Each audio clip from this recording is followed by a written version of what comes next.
Eliminated? After 17 years? My name is Daniel Brooks, 48, and I sat stunned as Crestline Distributors' HR rep tore apart my life's work in a cold conference room. "Your forecasting's outdated," she said, eyes averted, while Ethan Ramsey, a smug 32-year-old MBA, prepared to torch my legacy. I'd saved this company millions, and now they're tossing me out for his shiny theories? The woman from Human Resources sat across from me in the sterile conference room, her hands folded over a manila folder. She avoided eye contact when she delivered the news. Behind her, through the glass wall, I could see the warehouse floor where my algorithms had been running like clockwork for over a decade. "This is effective immediately," she continued. "We have a generous severance package prepared." I nodded, did not argue, did not ask why they were cutting the one department that had never missed a quarterly target. "You're serious?" I said, my voice sharp. "I kept this company afloat through 4 recessions and you're handing it to some kid?" She flinched. "It's a corporate decision, Daniel." The woman seemed surprised by my reaction.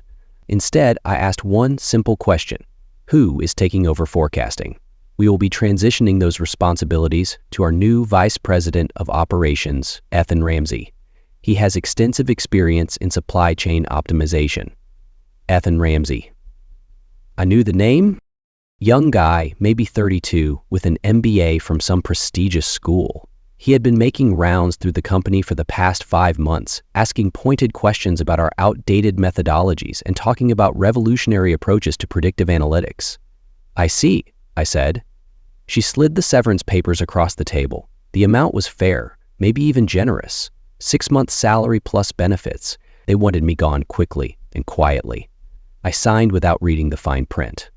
Walking back to my office to collect my things, I passed Ethan's temporary workspace. He was hunched over his laptop, surrounded by printouts of supply chain reports I had prepared over the years. My reports, my data, my 17 years of refined forecasting models that had kept Crestline Distributors profitable through 4 recessions and countless market shifts. He looked up as I passed, offering a polite nod, professional, courteous, like he was not currently dismantling the system that had made this company a leader in wholesale distribution. I packed my personal items into a single cardboard box, a coffee mug my daughter had given me, a photo of my late wife, Olivia, the small fern that had somehow survived on my windowsill for 6 years. Everything else belonged to the company. The spreadsheets, the algorithms, the predictive models I had built from scratch. 25 minutes later, I was walking through the parking lot with my box under one arm and my final paycheck in my jacket pocket. The security guard, Michael, waved goodbye from his booth. He had worked here almost as long as I had. "Take care of yourself, Daniel," he called out. I would. It started at Crestline Distributors straight out of college, back when the company was just expanding beyond regional distribution. My degree was in supply chain management, but I had always been good with numbers, patterns, seeing connections that others missed. The first year I worked under Walter Quinn, the previous forecasting manager.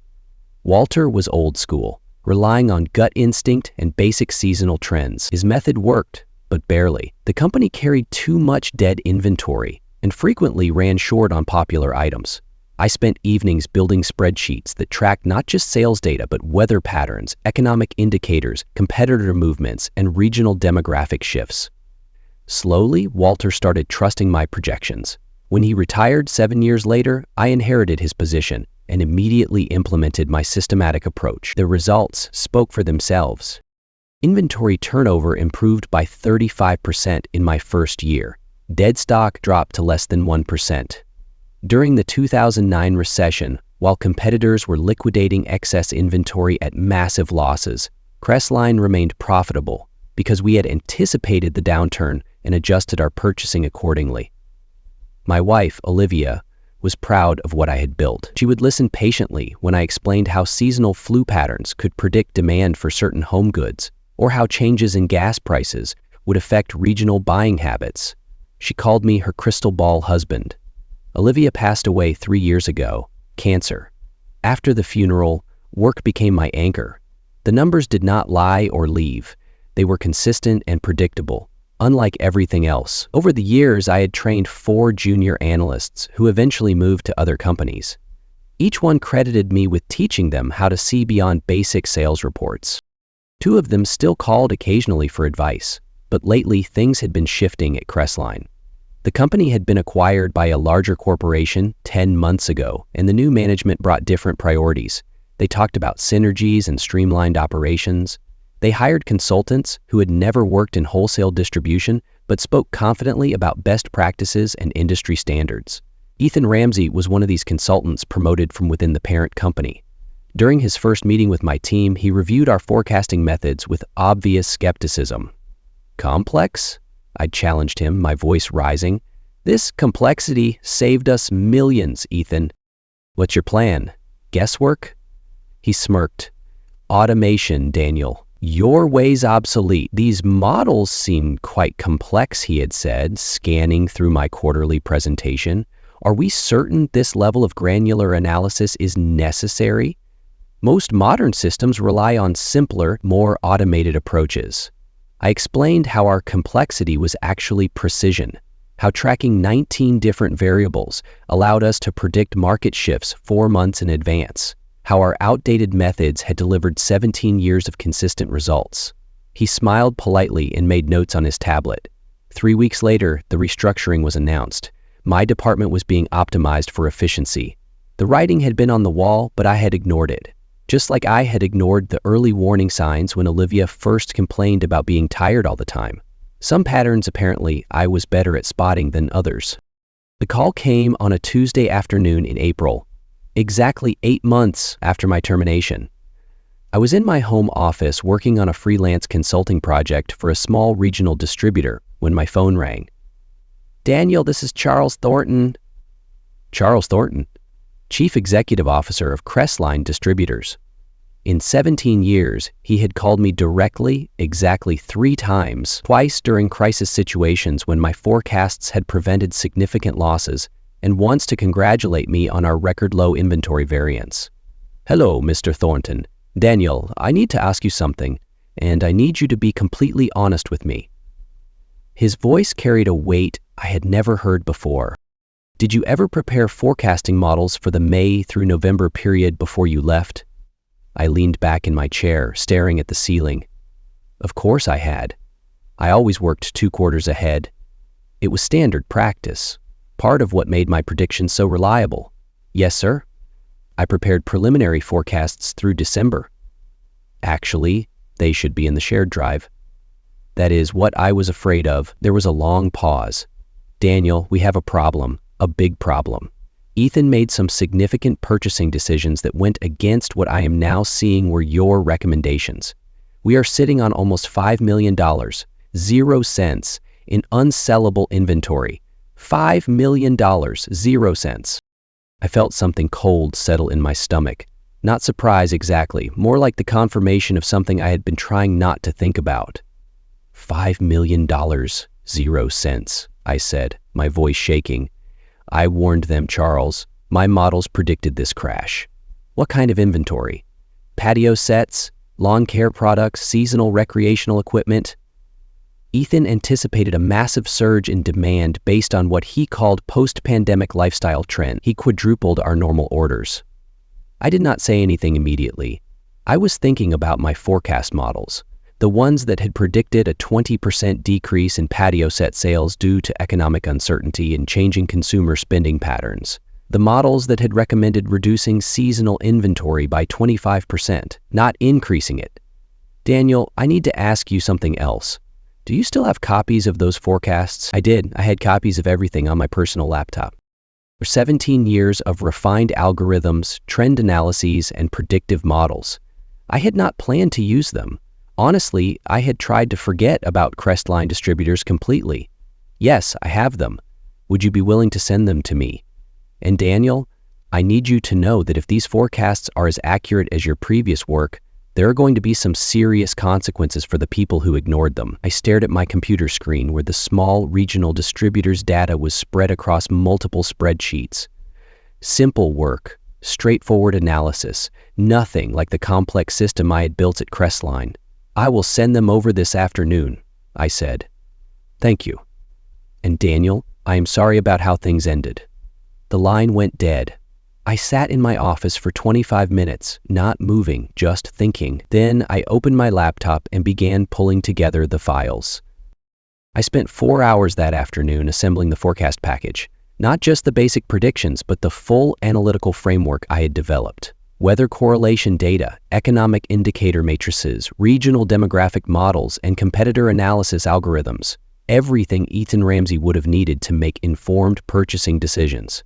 The email I sent to Charles Thornton was simple and professional. Mr. Thornton, attached are the forecasting models and trend analyses for May through December. These were completed in March, 3 weeks before my departure.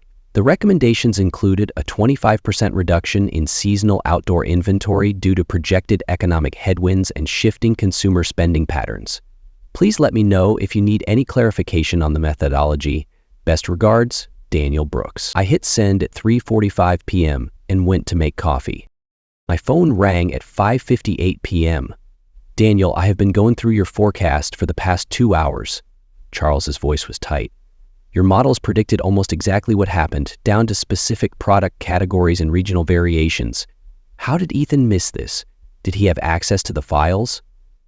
That is what I am trying to figure out.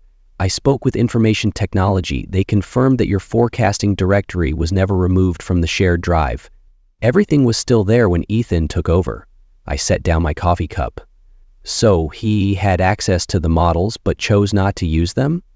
Worse than that, I found emails where Ethan specifically dismissed your approach as overly conservative and not aligned with current market opportunities. He convinced the purchasing team that your methods were outdated. There was a long pause. I could hear papers shuffling in the background. Daniel, I am looking at a spreadsheet Ethan prepared in May. He projected a 50% increase in patio set sales based on what he called social media trend analysis and lifestyle optimization data. Did you ever use social media metrics in your forecasting? I tested them. I said social media trends are too volatile and demographic specific to be reliable predictors of wholesale distribution demand. Consumer sentiment on social platforms does not translate directly to purchasing behavior at the retail level. That is exactly what your notes say in the methodology section. Ethan apparently did not read that far. He ignored it all? I said, my voice rising. He buried my work and tanked the company. I was quiet for a moment, processing what Charles was telling me. Ethan had not just ignored my forecasts. He had actively argued against them and convinced others to follow his alternative approach. Mr. Thornton, may I ask what the current situation looks like? We have warehouses in 4 states filled with patio sets that should have been sold 3 months ago. Lawn care products that are now out of season. Recreational equipment for activities that apparently nobody is participating in anymore. Ethan is scrambling to find discount outlets, but we are looking at massive losses. What about Ethan? Ethan is still insisting that his projections were sound and that the market simply shifted unexpectedly. He is blaming external factors and requesting additional time to implement what he calls corrective strategies. I almost smiled. Ethan was doubling down instead of acknowledging the mistake. It was exactly the kind of behavior I had seen from other consultants who prioritized being right over being accurate. Daniel, I need to ask you something else. Would you be willing to come in and present your forecasting methodology to the board? They need to understand how we got into this situation and how we can prevent it from happening again. The board meeting. I had presented to the board once before during a quarterly review 4 years ago. They had been impressed but distant, treating forecasting as a necessary but unexciting operational function. When? Friday morning, 10 o'clock IE. I know it is short notice, but we are dealing with investor questions and the board wants answers immediately. I looked around my small home office. The regional distributor project could wait. This was something different. This was not just about vindication or proving I had been right. This was about showing everyone exactly what happened when experience and expertise were dismissed in favor of trendy theories and untested assumptions. I will be there, I said. Thank you. And Daniel, bring everything. All your models, all your data, all your documentation. The board needs to see the full scope of what we lost when we let you go.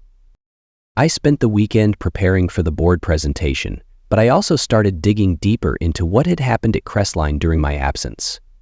I still had contacts within the company, and a few carefully placed phone calls revealed details that Charles Thornton had not shared. My former assistant, Rachel Carter, met me for coffee on Thursday morning. Rachel had worked under me for 4 years before transferring to the accounting department when my position was eliminated. "Daniel, I tried to warn them," she said, stirring sugar into her coffee. "When Ethan started making those massive purchase orders, I pulled up your old forecasts and showed them to my supervisor. I told them you had predicted the exact opposite trend. What happened? Ethan found out I was questioning his methods. He had me called into human resources for undermining departmental initiative and failing to support new leadership. I almost got written up." Rachel leaned forward, lowering her voice. "But that is not the worst part. Ethan did not just ignore your forecasts. He actively told people not to reference them. He said your models were based on legacy thinking and that anyone caught using old forecasting methods would be reassigned. This was new information. Ethan had not simply overlooked my work, he had deliberately suppressed it." "He silenced you?" I said, my voice low with anger. "He buried my work to push his garbage? Who else knew about this?" Most of the purchasing team, some of the warehouse managers, they kept asking questions about the inventory levels, especially when the patio set orders started arriving in April. Marcus Lee from the Sacramento warehouse called me directly because his facility was running out of space. Marcus Lee, I remembered him. Solid manager, good instincts about regional demand patterns. If Marcus was concerned about inventory levels, there was definitely a problem. Did anyone escalate these concerns?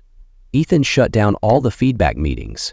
He said the new system did not require input from operational level personnel, and that questioning his projections demonstrated a lack of confidence in company leadership. I sat back, processing this information.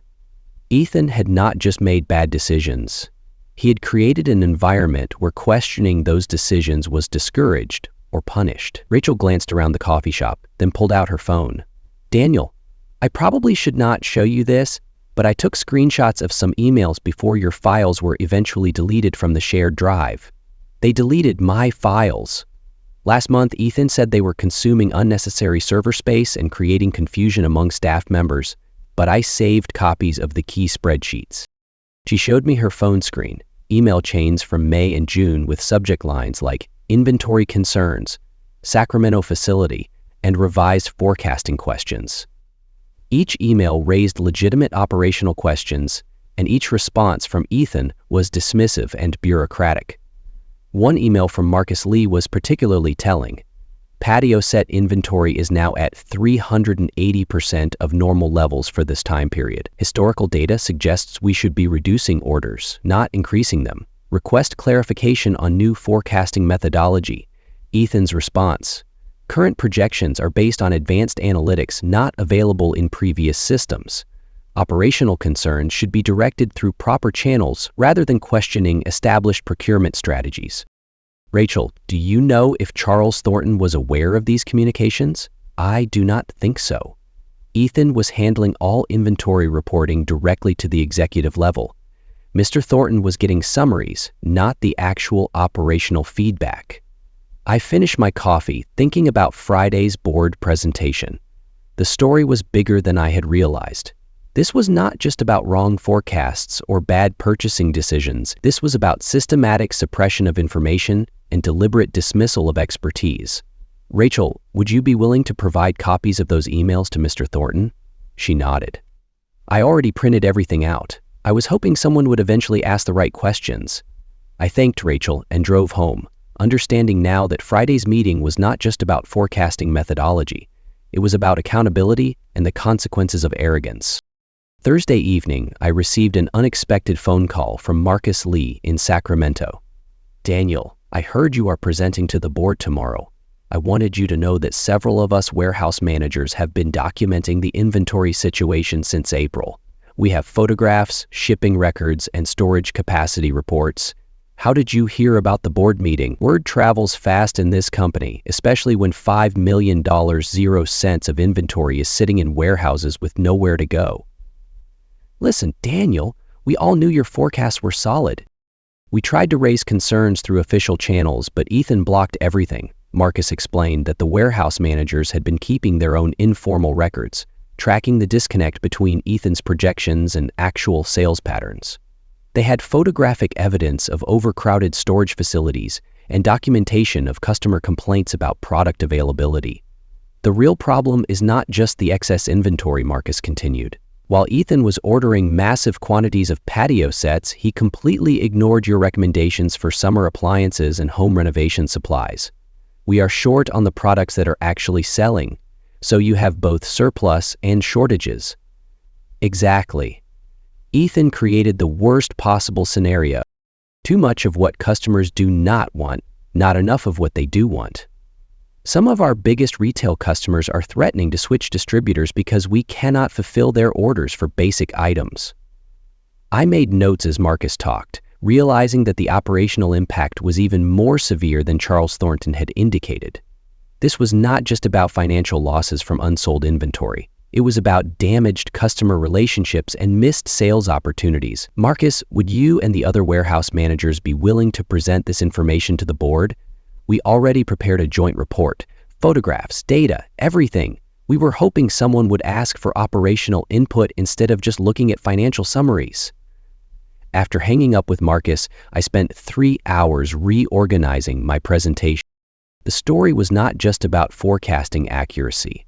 It was about the systematic breakdown of communication and decision-making processes that had led to operational failure. I created 3 main sections for the board presentation. First, the forecasting methodology I had developed over 17 years, with specific examples of successful predictions and crisis avoidance. Second, a detailed comparison between my March forecasts and Ethan's purchasing decisions, with clear documentation of the warnings that had been ignored. Third, the operational evidence gathered by warehouse managers, customer feedback, and the broader impact on company relationships and market position. Friday morning arrived gray and cold.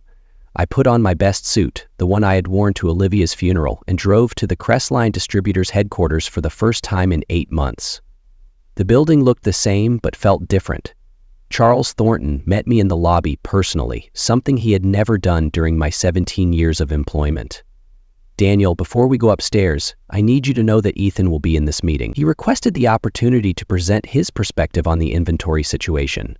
I nodded. That is fine. I think it is important for the board to hear both sides. Also, the warehouse managers will be joining us remotely. Marcus Lee insisted they needed to share operational data directly with the board. We took the elevator to the executive floor.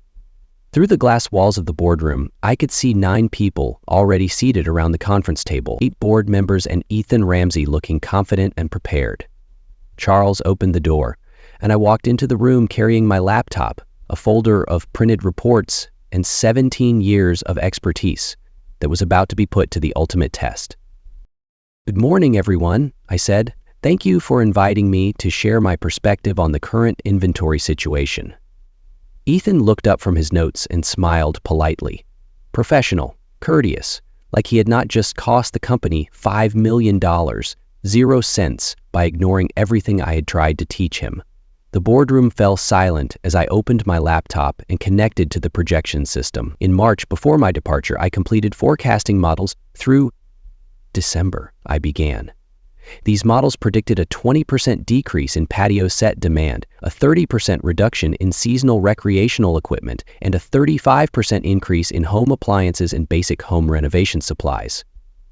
I clicked to the next slide showing Ethan's purchasing orders alongside my recommendations. The contrast was stark. Instead, Crestline quadrupled patio set orders and ignored appliances entirely. The result was predictable. Ethan shifted in his chair.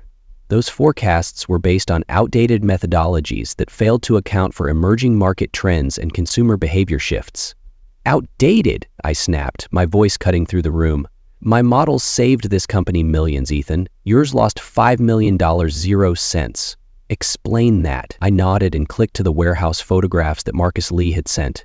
Storage facilities crammed with unsold patio sets, shipping containers sitting unopened in parking lots. These photographs were taken last week at our Sacramento, Boise, and Omaha facilities, I said. $5 million? 0 cents in inventory that my model specifically recommended against purchasing. Board member Victoria Hayes leaned forward. Ethan, you reviewed these forecasts before making purchasing decisions. I reviewed them but determined they were overly conservative and not aligned with current market opportunities, Ethan replied. I clicked to the final slide.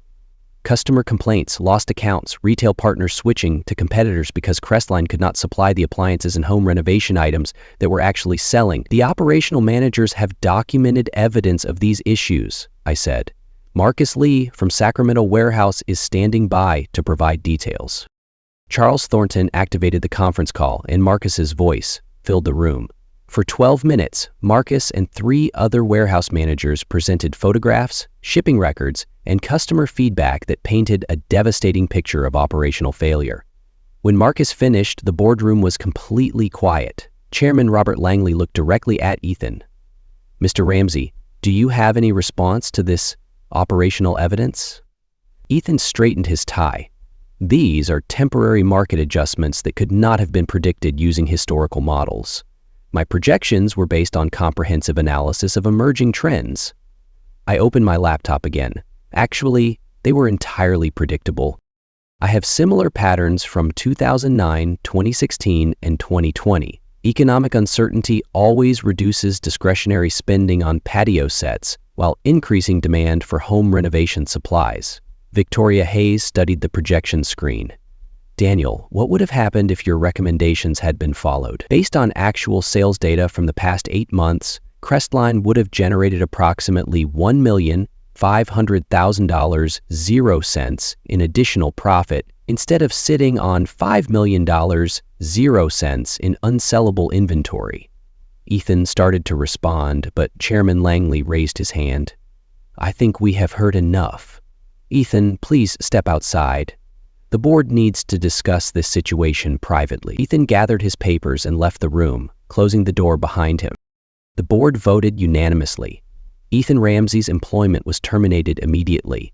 Charles Thornton was directed to explore legal options for recovering losses caused by willful disregard of established forecasting protocols.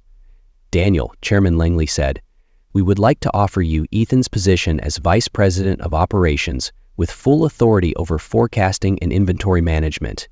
I looked around the boardroom at faces I had rarely seen during my 17 years with the company, people who were now completely focused on my expertise and experience. I appreciate the offer, but I will need some time to consider it. Of course, take whatever time you need. After the meeting, Charles Thornton walked me to the parking lot. Daniel, I want you to know that letting you go was the biggest mistake this company has made in 25 years. 3 weeks later, I accepted the vice president role, but the victory felt hollow. I restored my forecasting system, promoted Rachel Carter and Marcus Lee, and rebuilt what Ethan had broken. We liquidated the $5 million 0 cents inventory at a 65% loss, and Ethan slunk off to a consulting gig in Denver. Yet, as I sat in my new office, Olivia's photo on my desk, I felt the weight of betrayal. I'd saved Crestline, but the years I'd poured into it, the trust I'd given were gone. The numbers spoke loudly, but they couldn't erase the scars of being discouraged.